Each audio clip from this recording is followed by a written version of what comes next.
तो हेलो दोस्तों, आप सभी का स्वागत है आज के इस नए वीडियो में नए टॉपिक के साथ। तो चलिए इस प्रकार से आज के इस पहले से टॉपिक में आज हम लोग अब पादप जगत के अंतर्गत अर्थात जो प्लांट किंगडम है क्लास 11 का बायोलॉजी का, इसके अंतर्गत एक और महत्वपूर्ण टॉपिक क्या पढ़ने वाले हैं। आज हम लोग एक महत्वपूर्ण अंतर के बारे में, किसके बारे में, अंतर के बारे में महत्वपूर्ण जानकारी आपको देने वाले हैं। और ये जो अंतर है वह लाल शैवाल तथा भूरे शैवाल के बीच में होने वाला है। तो आज की इस वीडियो में हम लोग लाल शैवाल और भूरा शैवाल क्या होता है इसके बारे में आपको संपूर्ण जानकारी और इसके बारे में हम लोग आपको डिफरेंस क्लियर कराने वाले हैं। तो आप इस वीडियो में अंतर जरूर से बने रहिएगा, क्योंकि ये जो टॉपिक है लाल शैवाल और भूरे शैवाल में अंतर स्पष्ट कीजिए, ये जो क्वेश्चन है आपके एग्जाम में कहीं ना कहीं देखने को आपको मिल जाता है। तो चलिए बिना किसी समय गंवाए जो टॉपिक है इसको समझने का प्रयास करेंगे। तो सबसे पहले लाल शैवाल और भूरा शैवाल आखिर दिखता कैसा है इसको देख लेते हैं। तो सिंपल से बात है, यहाँ पर जो नाम लिखा है उसी से सिद्ध है कि लाल शैवाल अर्थात क्या है, ये रेड एल्गी है, ये रेड कलर का होगा। उसके बाद ये ब्राउन एल्गी है, देख सकते हैं ये क्या है, भूरा शैवाल अर्थात ये ब्राउन एल्गी है, तो ये भूरे कलर का होगा। पहला अंतर तो यहीं पर पास क्लियर हो जाना चाहिए। आप ये अंतर है इसको भी आप यहाँ पर पहला लिख सकते हैं कि लाल शैवाल लाल कलर का होता है, भूरा शैवाल कैसा होता है, भूरे रंग का दिखाई देता है। तो इसको आप पहले लिख दीजिएगा। इसके बाद चलिए अब हम लोग इसके जो अंतर है इसको स्पष्ट करने का प्रयास करेंगे। तो एल्गी का क्या क्या अंतर है, तो सबसे पहला है यहाँ पर एल्गी के लाल एल्गी में, रेड एल्गी में इनमें आर क्या है, फाइकोएरिथ्रिन, क्या बोला गया, इसमें आर फाइकोएरिथ्रिन वर्णक पाया जाता है, जिसके कारण इसका जो रंग है वह कैसा होता है, इसका जो रंग है वह लाल हो जाता है। इसमें कौन सा वर्णक पाया जाता है, ये जो वर्णक का नाम है इसको आप याद रखिएगा। आपके एमसीक्यू जो क्वेश्चन है उसमें पूछ ले जाएंगे कि लाल शैवाल आखिर लाल क्यों होता है, तो आप बोलिएगा उसमें आर फाइकोएरिथ्रिन नामक क्या पाया जाता है, वर्णक पाया जाता है, इस कारण से उसका जो रंग है वह लाल होता है। और भूरे शैवाल के इसमें क्या है, इसमें जेंथोफिल देख सकते हैं, इनमें जेंथोफिल एवं क्या है, फिकोजेंथन वर्णक पाया जाता है, जो कि इसे भूरा रंग क्या करता है, प्रदान करता है। तो इसमें भी दो प्रकार के वर्णक है, पहला है जेंथोफिल, दूसरा हो गया फिकोजेंथन। तो ये दो प्रकार का इसमें भी वर्णक पाया जाता है, इसके भी वर्णक का नाम याद रखिएगा। और इसी वर्णक के कारण ही इसको रंग प्रदान होता है, या फिर इसको क्या होता है, ये भूरा रंग का, ब्राउन रंग का दिखाई यहाँ पर देता है।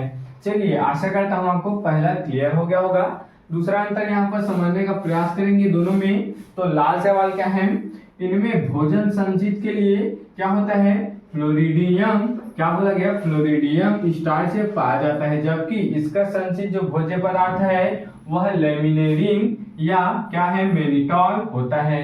तो क्या होता है देख सकते हैं, इनमें ये जो लाल शैवाल है इसमें भोजन किस रूप में संचित होता है, तो इसमें किसके कारण होता है, फ्लोरिडियम स्टार्च के रूप में होता है, जबकि भूरे शैवाल में क्या होता है, इसमें लेमिनेरिन और मैनिटॉल नामक ये जो क्या है, स्टार्च है, इसके रूप में क्या होता है, संचित होता है।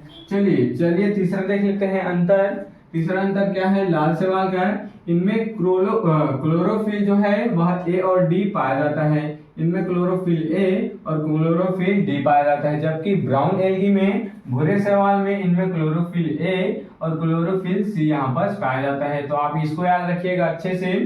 चलिए चौथा अंतर देखेंगे, ये सूक्ष्म और भूरे शैवाल ये सरल, ये सूक्ष्म तो ये क्या होते हैं, सरल होते हैं।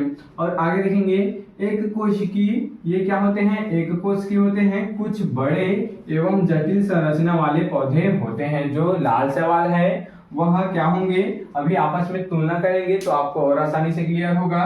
तो ये जो क्या है लाल शैवाल है, इसकी जो क्या है, ये सूक्ष्म होते हैं अर्थात छोटे होते हैं, एक कोशिकी होते हैं, कुछ बड़े होते हैं एवं जटिल संरचना वाले पौधे होते हैं, जबकि भूरे शैवाल क्या होते हैं, ये सरल तंतुरूपी, देख सकते हैं ये सरल तंतुरूपी और सघन शाखित व अपेक्षाकृत बड़े शैवाल होते हैं। अर्थात लाल शैवाल के अगर अपेक्षा करें, तुलना करें, तो ये जो भूरा शैवाल है वह अपेक्षाकृत कैसे होते हैं, बड़े शैवाल होते हैं और ये सघन शाखित भी होते हैं। इतना क्लियर हो गया। चलिए लास्ट और पांचवा यहाँ पर अंतर देख लेते हैं रेड एल्गी और किसमें, ब्राउन एल्गी में। तो रेड एल्गी क्या है, इनमें गतिशील कोशिका अभाव होता है, इनमें गतिशील कोशिका का क्या होता है, अभाव होता है, अर्थात इसमें गतिशील कोशिका नहीं पाया जाता। किनमें, लाल शैवाल में, रेड एल्गी में, जबकि ब्राउन एल्गी में क्या होता है, इनमें युग्मक या चल बीजाणु आदि कोशिकाओं में कशाभिका उपस्थित होती है, अर्थात इसकी जो कोशिका होती है उसमें कशाभिका किसे कहते हैं, ये जो आपको टेल के आकार में दिखाई दे रहा है इसको क्या कहते हैं, कशाभिका कहते हैं। जो एल्गी है किसी भी प्रकार का हो सकता है, इसमें क्या होता है, कशाभिका पाया जाता है, किसमें, युग्मक या फिर चल बीजाणु आदि कोशिकाओं में। कौन कौन सी कोशिकाएं, युग्मक या फिर चल बीजाणु आदि कोशिकाओं में कशाभिका उपस्थित होते हैं, जिसके कारण ये आसानी से इधर उधर चल पाते हैं, जबकि इनमें किसी भी प्रकार से कशाभिका नहीं होता है, ये गतिशील कोशिका का इसमें क्या होता है, अभाव होता है। तो इस प्रकार से हम लोग समझ गए। चलिए इसकी एग्जांपल देख लेते हैं। तो इसकी एग्जांपल जो नाम है याद रखिएगा, थोड़ा सा अजीब है, क्या है, जिलीडियम, दूसरा क्या है, दूसरा यहाँ पर ग्रेसिलेरिया है, तीसरा क्या हो गया, तीसरा पोर्फाइरा हो गया। और इसी प्रकार से ब्राउन एल्गी का यहाँ पर उदाहरण हो जाएगा सारगासम, और क्या हो गया, फ्यूकस हो गया। और तीसरा क्या है, नाम याद रखिएगा, लेमिनेरिया, क्या है, लेमिनेरिया, इसको आप याद रखिएगा।